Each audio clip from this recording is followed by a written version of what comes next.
Hello friends. तो इस video में हम डिस्कस करेंगे कि best case, worst case and average case क्या होता है। इसके बारे में हम डिटेल में देखने वाले हैं। और हमने पिछले वीडियो में डिस्कस किया कि एसिम्प्टोटिक नोटेशन क्या होता है। अगर आपने उस वीडियो को नहीं देखा है तो आप आई टैब पे जाके उस वीडियो को देखें, तो आपको बेस्ट केस, वर्स्ट केस और एवरेज केस के बारे में अच्छी जानकारी मिलेगी। तो आप, अगर आपने वीडियो नहीं देखा तो आई टैब पे जाएँ और वीडियो को देखें। तो हम स्टार्ट करते हैं कि best, worst and average case क्या होता है in the when we are discuss about of time complexity. तो एवरेज केस, बेस्ट केस और वर्स्ट केस की बहुत आवश्यकता होती है। तो चलते हैं मेरे नोट्स पे, देखते हैं बेस्ट वर्स्ट केस क्या होता है। तो first of all I am discuss about of worst case. In worst case analysis the upper bound on running time of an algorithm is calculated. मतलब कि जब हम वर्स्ट केस एनालिसिस करते हैं किसी एल्गोरिथम का, तो उसमें अपर बाउंड को कैलकुलेट किया जाता है। जब हमने बिगो नोटेशन की बात की थी, तो हमने क्या किया था, टाइट अपर बाउंड डिस्कस किया था। जिसमें क्या होता है, सी एन वाला फंक्शन जो ऊपर होता है और एफ एन फंक्शन नीचे होता है। जैसे कि मैं पिछले नोट्स पे जाऊँ और आपको अगर दिखाऊँ कि हम अपर बाउंड और बिगो में हमने कहाँ पे बात की थी। अब हमने इस ग्राफ को देखा था, तो हमने इधर देखा था कि इसमें टाइट अपर बाउंड देखते हैं इन बिगो में। जब हम वर्स्ट केस की बात करेंगे तो इसमें क्या रहता है, सी जी एन ऊपर रहता है और एफ एन नीचे रहता है। तो वर्स्ट केस में क्या होता है, a tight upper bound on running time of an algorithm is calculated. मतलब कि हमारा जो रनिंग टाइम में कैलकुलेट होता है, ठीक है। और for the worst case analysis we must now the case that cases minimum number operation to execute. मतलब कि जब हम कोई प्रोग्राम लिखते हैं या फिर कोई एल्गोरिथम लिखते हैं, तो हम क्या करते हैं, कुछ हमारे स्टेटमेंट्स होते हैं उनके अंदर। तो वो क्या होते हैं, कैलकुलेट होते हैं, ऑपरेशंस होते हैं जो कि हम करते हैं। तो मतलब कि वो कम से कम मैक्सिमम नंबर ऑफ ऑपरेशन, मतलब कि ज़्यादा से ज़्यादा उनमें स्टेटमेंट्स होते हैं, उनकी अधिक संख्या होती है। तो क्या रहता है, वो टाइम होने में, एग्जीक्यूट होने में बहुत टाइम लेते हैं। तो वही इसका मतलब है कि we must be now the case that cases maximum number of operation to be executed, जिसमें सबसे ज़्यादा नंबर होते हैं ऑपरेशन के, ठीक है। For linear search, the worst case happens when the element to be searched is not present in the array or it is present at the last location। मतलब कि जब हम लीनियर सर्च की बात करते हैं एरे में, एरे आपने देखा होगा सी और जो भी आपने जावा, पाइथन, जो भी आपने लैंग्वेज पढ़ी होगी, तब एरे आपने पढ़ा होगा। या फिर नहीं भी पढ़ा होगा तो हम पढ़ेंगे, उसमें डिस्कस करेंगे कि लीनियर सर्च क्या होता है। लीनियर सर्च में क्या रहता है, हम एरे को में इंसर्ट करते हैं या फिर कोई एलिमेंट को फाइंड करते हैं। तो उसमें क्या रहता है, जब हम कोई एलिमेंट को सर्च करते हैं, तो अगर कोई एलिमेंट, इस आपने कोई एक लाइन लिखी जिसमें आपने क्या किया, 1 से 5 तक नंबर्स को लिख लिया। अब मैंने कहा भाई कि जो नंबर है वो तुम्हारा 5 है, और तुमने उसको क्या किया, सर्च करना किया कि पहले पे 5 है, नहीं, दूसरे पे नहीं, तीसरे पे नहीं, फोर्थ नहीं, फिफ्थ पे जब जैसे ही गया तुम्हें 5 मिला, हाँ प्रेजेंट है, लेकिन वो कहाँ था प्रेजेंट, सबसे लास्ट में। तो उसको क्या कर रहा है, मैक्सिमम टाइम ले रहा है। तो वही ये कहना चाह रहा है, for linear search the worst case happens when the element to be search is not present in the array और it's present at the last location. मतलब कि या तो वो लास्ट में प्रेजेंट होगा, या फिर हो सकता है कि मैंने आपको 6 दे दिया जो कि तुम्हारी लिस्ट में प्रेजेंट नहीं था, क्योंकि आपने 1 से 5 तक तो नंबर लिखे, तो आप 6 को ढूंढ रहे हैं जो कि उसमें प्रेजेंट ही नहीं है, तो कहाँ से मिलेगा। तो इसी का ये मीन्स है, ठीक ना। And there for the worst case time complexity of linear search is big of n. Big of n मतलब कि जैसे कि आपकी वर्स्ट केस टाइम कॉम्प्लेक्सिटी होगी, वो क्या होगी, बिग ऑफ एन होगी, क्योंकि वो लास्ट तक जा रही है। आप किसी लीनियर सर्च करते हैं तो क्योंकि या तो उसमें एलिमेंट मिल रहा है या फिर नहीं मिल रहा है, ठीक है। और जब हम बेस्ट केस की बात करते हैं, तो बेस्ट केस एनालिसिस, तो इसमें क्या रहता है हम देखते हैं। तो in best case analysis, in the best case analysis lower bound on running time of an algorithm is calculated. मतलब कि जब हम बेस्ट केस की बात करते हैं तो इसमें क्या देखते हैं, lower lower bound on running time, ठीक। लोअर बाउंड मतलब कि जब हमने वो एसिम्प्टोटिक नोटेशन पढ़ा था, तो उसमें हमने देखा था, जब हम बिग ओमेगा पढ़ रहे थे तो उसमें क्या लेते थे, हम लोअर बाउंड लेते थे। जैसे कि मैं बताऊँ, यहाँ पे tight lower bound in big omega में, ठीक है ना। तो इसमें हमने क्या रहता है, हमारे ग्राफ में जो हमारा एफ एन वाला फंक्शन होता है जो ऊपर होता है, और सी जी एन नीचे होता है, जबकि उसमें रिवर्स था इसका, ठीक है ना, वाइस वर्सा था। तो क्या रहता है हमारा, इसमें कैलकुलेट करते हैं। तो हमने बेस्ट केस में क्या रहता है, सबसे फर्स्ट में, for the best case we must now the case that cases minimum number of operation to be executed. जबकि इसमें क्या था, जबकि इसमें तो मैक्सिमम नंबर ऑफ ऑपरेशन थे, और इसमें क्या है, मिनिमम नंबर ऑफ ऑपरेशन, मतलब कि कम से कम। जैसे कि हो सकता है आपने वो एरे बनाया है, उसमें कम ही नंबर में एग्जीक्यूट हो गया, आपको ज़्यादा चलने की जरूरत ही नहीं पड़ी हो। जैसे कि हम नीचे वाली लाइन में देखते हैं, in the linear search problem the best case big O the best case occurs when the element to be search is present at the first location.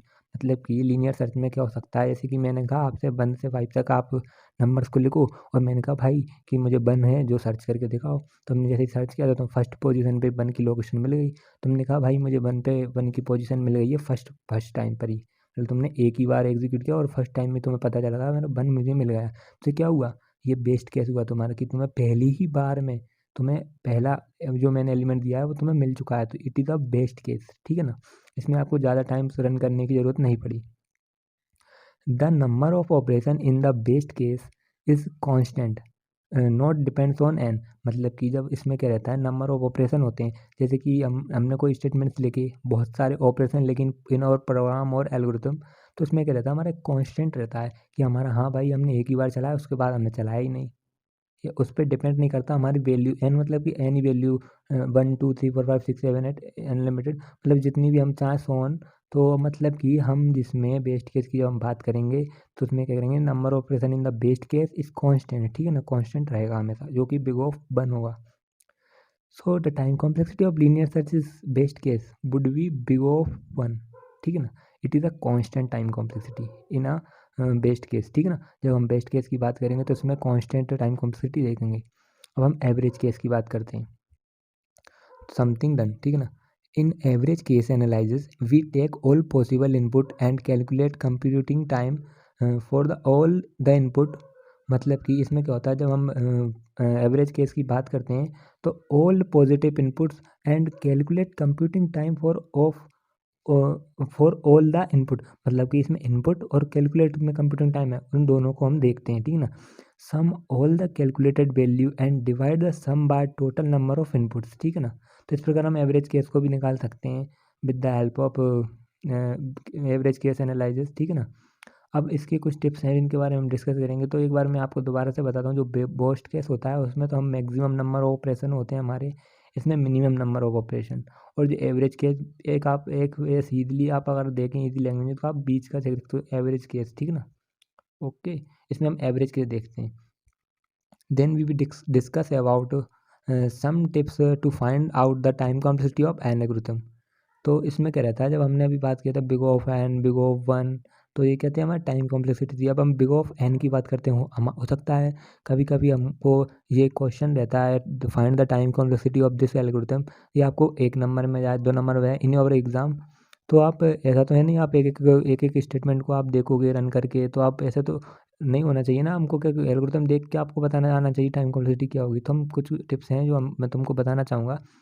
इसमें क्या होता है जब big O of log n की बात होती है, तो the time complexity of a loop is consider as a log n if the loop variable is divide और multiply by a constant amount, मतलब कि एक लिमिटेड अमाउंट, मतलब कि कांस्टेंट अमाउंट में जब आपका मल्टीप्लिकेशन और डिवीजन दोनों हो रहा है किसी लूप में या फिर इटरेशन में, तो आप क्या कर सकते हो, आप log n का यूज़ कर सकते हो। इन दिस केस आपने देख रहा हो कि when int i equals to 1 i is less than equals to n and i multiply y equals to c, इसमें क्या हो रहा है, मल्टीप्लाई हो रहा है, it is a constant amount and the variable is divided और मल्टीप्लाई। और सेकेंड सिचुएशन में आप देखो तो इसमें क्या हो रहा है, मेरा डिवीजन हो रहा है, i is equals to n and i is greater than of 0 और i is divided by equals to c, ठीक है ना। तो आप देख सकते हैं जब भी मल्टीप्लिकेशन हो और डिवाइड हो इन कांस्टेंट अमाउंट, तो आप क्या कर सकते हो, log n को लिख सकते हो इन टाइम कॉम्प्लेक्सिटी, ठीक है ना। अब आप अब ऐसे ही थर्ड केस में आप देखो, इसमें भी मेरा क्या हो रहा है, i equals to 1 i is less than equals to n and i multiply by equals to 2, इसको भी हम क्या बोलेंगे, log n इसकी टाइम कॉम्प्लेक्सिटी होगी, तो ठीक है। Divide and multiply in a constant amount and log n, big of log n का हुआ, the time complexity of a loop is consider as a log n if the loop variable is reduce increasing exponential by a constant amount, मतलब कि जब हम log n की बात करेंगे in time complexity, तो इसमें क्या होता है, इस लूप में हम रिड्यूस और इंक्रीजिंग, वो भी exponential by a constant amount, ठीक है ना। इसमें जब हमारा रिड्यूस हो रहा हो और इंक्रीज हो रहा हो, मतलब बढ़ रहा हो या घट रहा हो, तो हम क्या करेंगे, log n का यूज़ करेंगे। In this case, int I is equals to 0, I is less than equals to n and I is equals to power of I minus c। इसका मतलब कि एक पावर फंक्शन होता है POW पाव, तो इसमें क्या रहता है, I की पावर c, मतलब I the value as a और c इज अ वैल्यू, तो c is a constant greater than 1, ठीक है ना, ये कांस्टेंट रहेगी। तो इस प्रकार हमें इसमें क्या रहता है, बढ़ रही है ना, आप किसी की पावर लिखोगे, मानो i इज इक्वल टू 2 और c, तो आप इसको करोगे तो मतलब इस प्रकार से आप देख सकते हो कि वैल्यू आपकी इंक्रीज हो रही है इन दिस केस, ठीक ना। और आप देखो int i is equal to n, i is greater than of zero, i is equal to f u n fun, और i fun is a s q r और क्यूब रूट और any other constant root, ठीक है ना। इसमें क्या होता है, हमारा एक रूट फंक्शन होता है जिसके हम टाइम कॉम्प्लेक्सिटी फाइंड करते हैं, तो क्या आती है हमारी इंक्रीजिंग ऑर्डर में आती है, या फिर कभी कभी हम जब रिकर्सन की बात करते हैं तो आपने जब फैक्टोरियल का प्रोग्राम किया होगा तो उसमें भी हम देखते हैं कि आपका जो चलता है फंक्शन वो माइनस में जाता है with the help of minus में, मतलब कि एक एक कम होता है जब हम रिकर्सन की बात करते हैं। तो उसी जैसा कुछ समझें आप, जैसे कि थर्ड केस में देखें, for int i equal to 2 and i is less than n, less than और equal to n, i equal to i square, इसमें भी क्या हो रहा है, हमारी पावर जा रही है ना, आई इक्वल टू आई मतलब कि इंक्रीज हो रही है, ठीक है ना।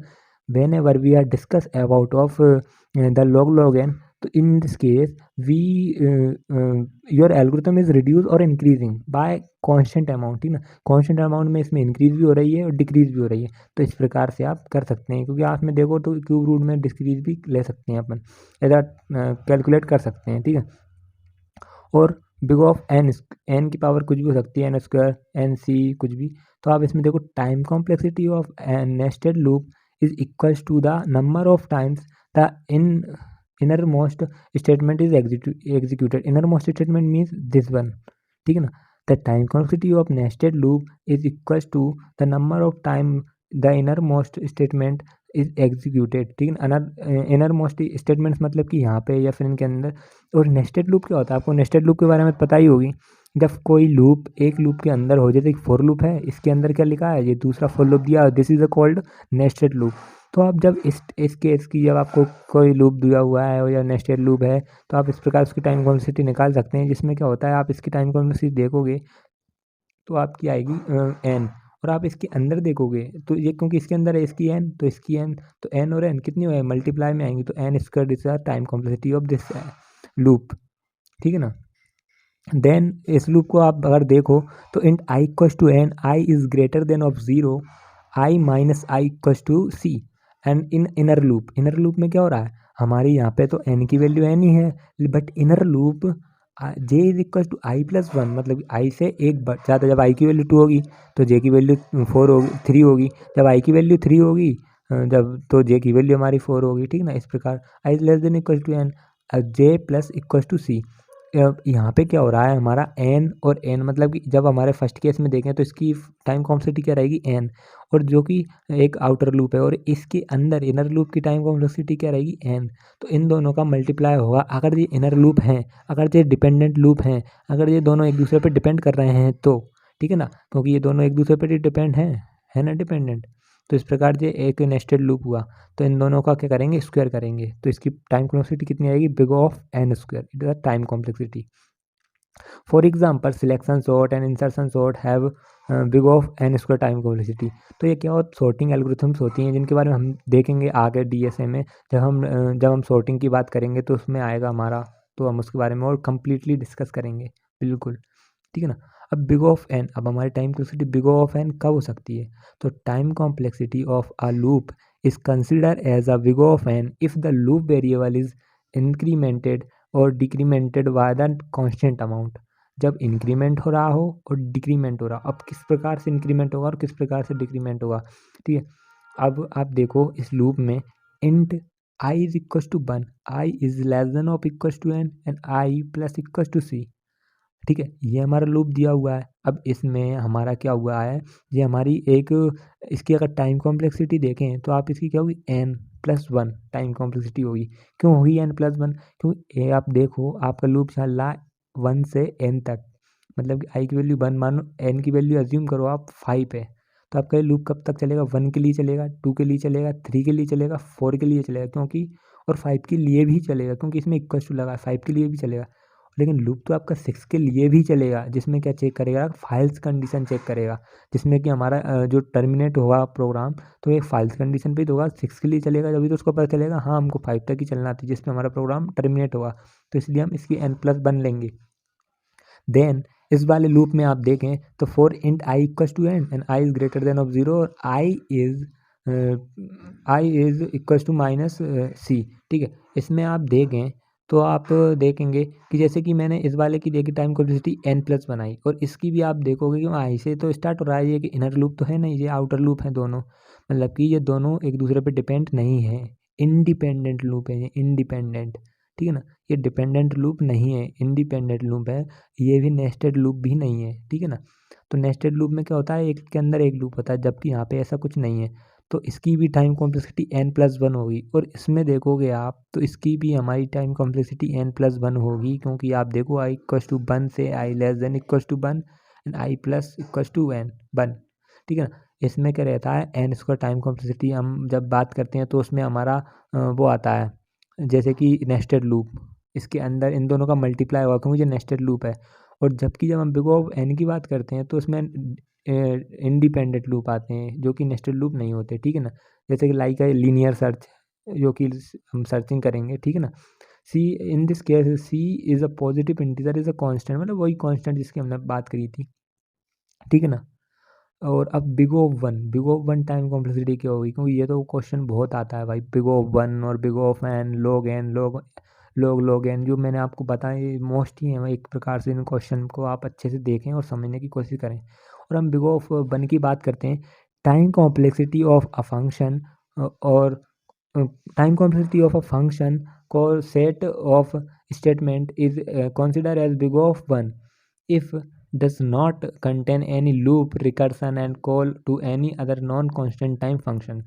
ठीक है, बिग ऑफ 1 कब आती है, एक और डेफिनेशन है इसकी, मतलब ये देख लेते हैं हम, set of non recursive and non loop statement example swap function has big of 1 time complexity. ठीक है ना, तो इस बिग ओ वन कब होगी, तो हमारा कोई लूप दिया हुआ है। ठीक है, अब उस लूप में हमको क्या दिया हुआ है, ना तो रिकर्सिव लूप है, ना उसमें रिकर्सन हो रहा है, ना कोई फंक्शन कॉल हो रहा है, मतलब कोई एक्स्ट्रा अमाउंट नहीं ले रहा है, या फिर उसको बिग ओ वन में काम हो रहा है, कॉन्स्टेंटली काम हो रहा है। जैसे स्वैप फंक्शन रहता है, हम उसको स्वैप कर देते हैं वैल्यू को, ऐसे मैंने ए की वैल्यू 9 माना, बी की वैल्यू मैंने 10 लिया, तो क्या करते हैं हम बी की वैल्यू को ए में डाल देते हैं, ए की बी में डाल देते हैं, तो इससे क्या होता है, दोनों की वैल्यू स्वैप हो जाती हैं with the help of swap function. ठीक है ना, एंड इस केस में आप देखें i equals to 1, i is less than equals to 1 और आई प्लस प्लस, तो आप इसमें देखें आपको क्लियरली दिख रहा है कि इसमें हम चला रहे हैं, ऐसे कि आप प्रिंट करें वैल्यू को, तो आप ऐसा बिग ऑफ 1 में काम कर सकते हैं। ठीक है ना, और आप इन दोनों लूप को आप समझने की कोशिश करें, और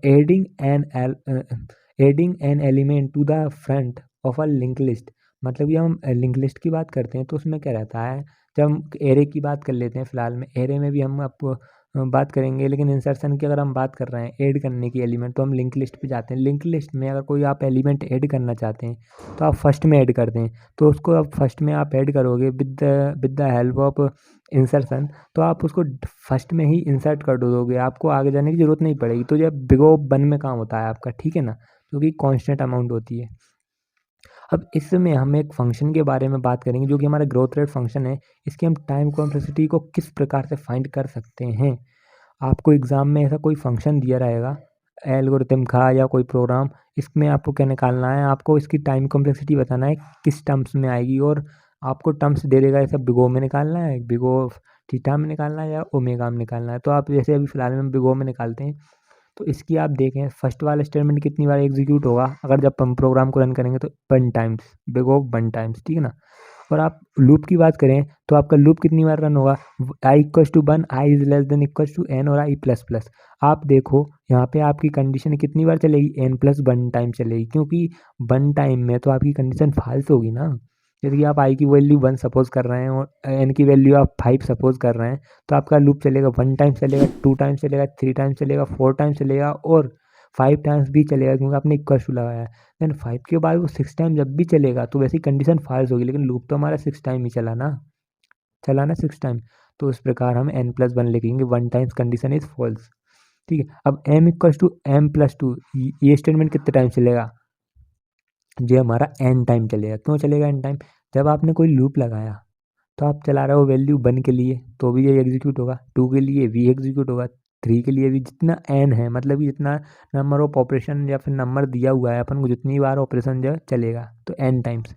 then for loop i equals to 1, i is less than n, i plus plus, ये भी हमारा n+1 टाइम चलेगा, n टाइम्स तो चलेगा और ट्रू होगा और n+1 टाइम फॉल्स होगा, कंडीशन टर्मिनेट होगी। इस बट इसके अंदर जो हमें दिया हुआ है वो इनर लूप दिया हुआ है। जब भी मैंने आपसे कहा था जब भी कोई इनर लूप आए तो हम क्या करते हैं, दोनों का मल्टीप्लाई करते हैं, दोनों की टाइम कॉम्प्लेक्सिटी का, ठीक है ना। इसकी टाइम कॉम्प्लेक्सिटी क्या आई, n+1 टाइम, मतलब कि n टाइम्स। और आप अगर देखो इस लूप में, इसकी लूप की टाइम कॉम्प्लेक्सिटी क्या आएगी, n+1 टाइम्स। तो आप क्या करोगे, n मल्टीप्लाई बाय n+1, तो this is a time complexity of this function, only this statement. और ये कितने टाइम चलेगा, ये आपका n² टाइम चलेगा। कैसे, n टाइम तो ये चलेगा आपका इसके लिए, और n टाइम इसका भी तो है, क्योंकि ये एक बार चलेगा फिर इसके लिए एग्जीक्यूट होगा n टाइम्स, क्योंकि इसका भी तो कैलकुलेट कर रहे हैं ना हम, क्योंकि ये एक इनर लूप है, डिपेंडेंट लूप है, ये एक दूसरे पे नेस्टेड लूप है, ठीक है ना। ये एक इनर लूप है और ये आउटर लूप है। तो इस प्रकार से n² टाइम चलेगा। जब हम इस फंक्शन को कैलकुलेट करेंगे, इस फंक्शन को, तो हमारा क्या आएगा, the growth rate function fn equals to 2n² plus 4n plus 3। तो हमारा ये इन सभी को हम ऐड करेंगे तो हमें ये फंक्शन मिलेगा, और इसकी time complexity big of n² होगी। तो कैसे इसकी बिग ऑफ n² हुई, क्योंकि हमको ये फंक्शन दिया हुआ है कोई सा, जो कि 2n प्लस 4n प्लस 3 दिया है।